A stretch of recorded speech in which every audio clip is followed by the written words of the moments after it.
Hello friends and my dear students, आप सभी का स्वागत है आपके अपने YouTube channel techno master Abhishek. So hope आप लोग को ये वीडियोस पसंद आ रही हो। तो वीडियो पसंद आ रही हो तो लाइक शेयर सब्सक्राइब करना ना भूलें और साथ ही साथ घरों पे रहें, सीखते रहें, सुरक्षित रहें। तो स्टूडेंट्स, आप देखते हैं हम पिछले वीडियो में जैसा कि हमने डिस्कस किया था कि थ्रेड प्रोफाइल कैसे ड्रॉ करते हैं। तो दो थ्रेड प्रोफाइल हमने डिस्कस की थी, मैट्रिक थ्रेड और साथ ही साथ BSW थ्रेड, जो कि किसका मॉडिफाइड फॉर्म है, वी थ्रेड का मॉडिफाइड फॉर्म है। तो अभी वी थ्रेड के ही मॉडिफाइड फॉर्म हम डिस्कस करने जा रहे हैं इस वीडियो में भी। तो इस वीडियो में हम डिस्कस करेंगे कि बीए थ्रेड और अमेरिकन सेलर थ्रेड कैसे बना है। ये दोनों थ्रेड किसके मॉडिफाइड फॉर्म है, वी थ्रेड के ही मॉडिफाइड फॉर्म है। तो चलिए स्टार्ट करते हैं students without wasting any time. तो बीए थ्रेड का फुल फॉर्म क्या है, ब्रिटिश एसोसिएशन थ्रेड। अब ये बेसिकली कहाँ यूज किया जाता है, बहुत ही छोटे यानी बहुत महीन ये थ्रेड होते हैं और it is use for the diameter up to 1/4 inch या फिर 6 mm के डायमीटर तक इसका यूज किया जाता है। ठीक है, अब ये कहाँ पे देखने को मिल सकता है, वॉचेस यानी घड़ियों में जो चूड़ियां कटी होती हैं, या फिर इलेक्ट्रिकल पार्ट्स में, या फिर कुछ औजार में भी जो पतले पतले महीन महीन थ्रेड या चूड़ियां कटी होती हैं, वो ब्रिटिश एसोसिएशन थ्रेड ही होते हैं। ये भी देख सकते हैं कि ब्रिटिश एसोसिएशन थ्रेड में जो इंक्लूडेड एंगल होता है वो कितना डिग्री होता है, 47.5 डिग्री। तो हर एक थ्रेड का एंगल जरूर याद रखें कि BSW थ्रेड का इंक्लूडेड एंगल कितना है, बीए थ्रेड का इंक्लूडेड एंगल कितना है। तो इसका इंक्लूडेड एंगल कितना होता है, 47.5 डिग्री। अब इसको स्टूडेंट्स को कैसे ड्रॉ करेंगे वो हम देख लेंगे। तो यहाँ पे देख सकते हैं जो क्रेस्ट से यहाँ तक की दूरी और ये दूरी टोटल कितनी दे रखी है, 0.236 टाइम्स डी। ये डेप्थ है टोटल इसकी, तो ये स्मॉल डी है, ये कैपिटल डी है।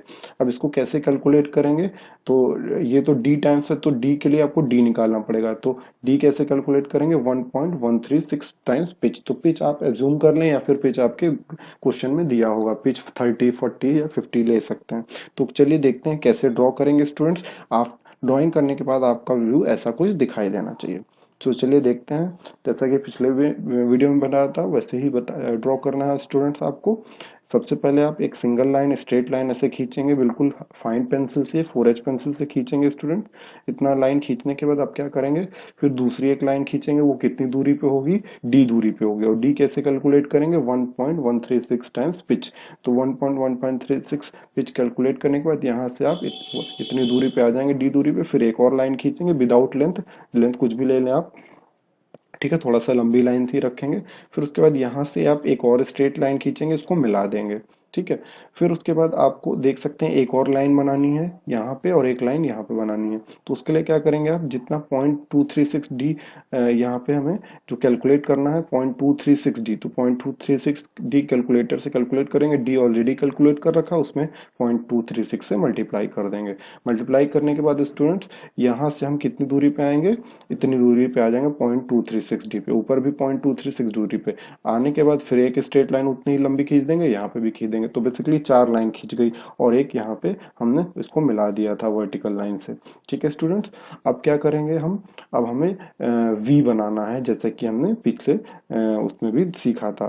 तो उसके पहले हमें क्या करेंगे, जितना हमने बनाया है इस पॉइंट से, एंड पॉइंट से हम p/2 की डिस्टेंस पे आएंगे। 5 खाने बना लेंगे, तो 1 खाना, 2 खाना, 3, 4, इस तरीके से 5 खाने बना लीजिए। अगर 3 थ्रेड वैसे बेसिकली दिखाते हैं और थ्रेड दिखाने हैं तो आप 6, 7, 8 खाने बना सकते हैं। ठीक है स्टूडेंट्स, तो अगर 5 खाने बना लेंगे, कैसे, कितने कितनी दूरी पे, यहाँ से p/2 यानी पिच अगर आपने 50 लिया है तो 25 mm, यहाँ से फिर 25 mm, इस तरीके से पॉइंट मार्क करते जाएंगे, यहाँ यहाँ यहाँ, इस तरीके से पॉइंट मार्क करने के बाद फिर जितने पॉइंट आ जाएंगे वहां से एक लाइन ड्रॉ कर लेंगे वर्टिकल लाइन से। फिर इस तरीके से लाइन बन गई स्टूडेंट्स। अब क्या करेंगे, इसके एंड पॉइंट से जो नीचे वाला इसी के जस्ट नेक्स्ट वाला नेक्स्ट पॉइंट जो होगा वहां से इस लाइन को मिला देंगे, तो ऐसे वी बन जाएगा। फिर इस तरीके से वी बनाते जाएंगे, ऐसे ऐसे वी बनाते जाएंगे स्टूडेंट्स, ऐसे बन जाएगा। अब यहाँ पे आ जाएंगे आप, यहाँ पे p/2 खत्म हो गया था, 5वां खाना। अब इसके बाहर भी थोड़ा सा हमें दिखाना होता है, क्योंकि हमें नहीं पता है चूड़ी हमें और भी बाहर क्योंकि हमें सारी चूड़ी तो दिखाने, हम तो 3 या 4 चूड़ी दिखा रहे हैं, तो इस तरीके से इसको हम बाहर दिखा देंगे। इसका मतलब ये अभी खत्म नहीं हुआ, तो इसको हम यहाँ से ही 47.5 डिग्री का आधा एंगल लेके, यहाँ से इस स्ट्रेट लाइन से इतना आधा एंगल लेके 47.5 का एक लाइन और बना देंगे। इस तरीके से यहाँ पे भी एक लाइन ऐसे ड्रॉ कर लेंगे। अब क्या करें स्टूडेंट्स, अब हम क्या करेंगे, अब हमें ये आर्क बनानी है, यानी कि जो राउंडेड पोर्शन है उसको बनाना है। उसके लिए क्या करें स्टूडेंट्स, आप क्या करें, प्रकार लेंगे, गोला प्रकार लेंगे, फिर उसको यहाँ से यहाँ तक की दूरी मापेंगे।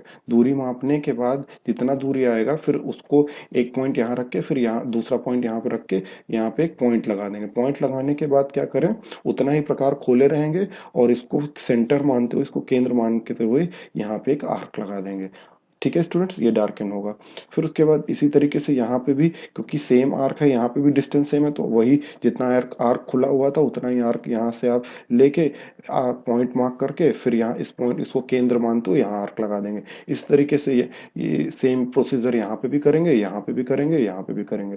फिर उसके बाद यहाँ पे भी इस तरीके से ये राउंडेड पोर्शन आपका बन जाएगा। फिर उसके बाद जो अनवांटेड लाइन्स है वो मिटा देंगे, और यहाँ से जो आपने लाइन बढ़ाई थी फिर उसके बाद यहाँ पे थोड़ा सा फ्री हैंड ऐसे आपको लंबा लेके थोड़ा सा खींच देना, इसकी कोई डायमेंशनिंग नहीं होती। फिर आपको क्या करना है स्टूडेंट्स, हैचिंग करनी होती है। तो यहाँ से आप 40-45 डिग्री पे, 45-45 डिग्री पे 2-2 mm के डिस्टेंस पे ये लाइंस बना के हैचिंग कर देंगे। तो इतना पोर्शन आपको डार्कन करना होगा, ये पोर्शन, ये जितना दिखा रहा है राउंडेड वाला। ठीक है स्टूडेंट, बाकी जो ये लाइंस है अनवांटेड लाइन, या तो बिल्कुल बहुत ही फाइन फोरेस्ट से बनी रहने दें, या तो फिर उसको रब कर सकते हैं, वाइप आउट कर सकते हैं। तो बेसिकली आपका फाइनल में, एंड में ऐसा दिखना चाहिए स्टूडेंट, यानी ये जो लाइंस हमने ड्रॉ की थी वो रब कर दिया है। ठीक है, तो होप आप लोग को ये समझ में आ गया। और बीए थ्रेड इसी तरीके से आपका अमेरिकन नेशनल स्टैंडर्ड थ्रेड भी बनाएंगे, अमेरिकन नेशनल या फिर सेलर थ्रेड भी बोलते हैं इसको। ये बेसिकली जो अमेरिकन स्टैंडर्ड इंस्टीट्यूट है उससे सर्टिफाइड है, उससे अप्रूव्ड हुआ थ्रेड है, वो यहाँ पे वो ये थ्रेड वहाँ पे हम यूज करते हैं। तो इसमें भी इंक्लूडेड एंगल 60 डिग्री है, और ये डायमेंशन बस चेंज है, यहाँ से d/2 है, ये भी स्टूडेंट्स लिखा नहीं है, ये d/8 ही है। तो टोटल d/8 है। इसको भी सेम उसी तरीके से बनाएंगे जैसा मैंने बताया था। सेम प्रोसीजर, एक बॉक्स बना लिया, ठीक है। एक बॉक्स बनाने के बाद क्या करेंगे, फिर उतने ही d/8 पे लाइन ले लेंगे, d/8 पे लाइन लेंगे, सारा प्रोसीजर सेम होगा स्टूडेंट्स। फिर उसके बाद लाइन बनाने के बाद इस तरीके से वी बना लेंगे, वी बनाने के बाद स्टूडेंट्स क्या करेंगे, फिर आर्क बना देंगे इस तरीके से राउंडेड। ये जितना ये डिस्टेंस है d/8 लेके डिस्टेंस सब कुछ सेम है, बस डायमेंशंस अलग अलग होंगे स्टूडेंट्स, यानी कि ये 0.86 हो जाएगा, ये 0.649 नहीं हो जाएगा। तो सारी ये डायमेंशंस बस अलग होंगी और प्रोसीजर सेम होगा। तो होप आप लोग को ये सारे थ्रेड्स, वी थ्रेड बनाना आ जाएगा और आपको समझ में आ गया। इसको बनाएं, ड्रॉ करें जिन्होंने नहीं बनाया है, और अगर कोई क्वेश्चन आता है तो मुझे कमेंट बॉक्स में बताएं, या फिर आप मुझे फेसबुक, इंस्टा या ट्विटर कहीं पे भी कांटेक्ट करके मुझे क्वेश्चन पूछ सकते हैं। I will be happy to reply you all. Okay students, तो होप आप लोग को वीडियो पसंद आ रही है। पसंद आ रही है तो लाइक, शेयर, सब्सक्राइब करना ना भूलें। नेक्स्ट वीडियो में हम स्क्वायर थ्रेड कैसे बनाते हैं उसके बारे में डिस्कस करेंगे। ओके स्टूडेंट्स, तो thank you for watching my video.